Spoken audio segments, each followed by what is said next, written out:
Ja, ja. Zo. Vinden jullie het goed als ik die ietsje verder wegzet? Zo. Werkt dat nog steeds? Nou, ik vond het belangrijk om hier te zijn. Ik ben op zowel Curaçao eerder vanochtend geweest als nu op Aruba. Vanuit Nederlands perspectief, het klinkt misschien gek, maar zijn Brazilië en Colombia en de Caribische landen van het Koninkrijk is dan, als je dan toch in de buurt bent, goed om daar te zijn. Ik ben hier eerder voor de zomer geweest. Ik vind het belangrijk om de relatie met het Koninkrijk goed te houden. En er spelen natuurlijk diverse, en dat verwees ik ook in mijn statement net naar, geopolitieke ontwikkelingen.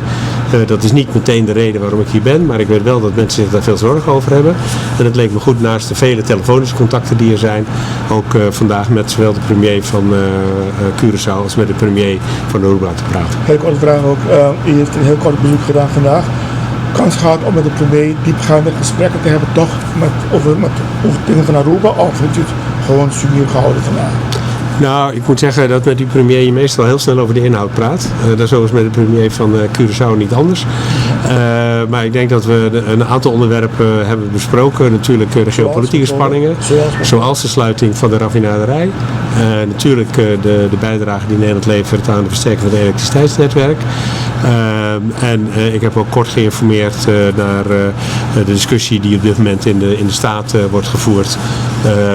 Ik dacht dat die maandag daar in de Staat dat daar weer over gesproken wordt.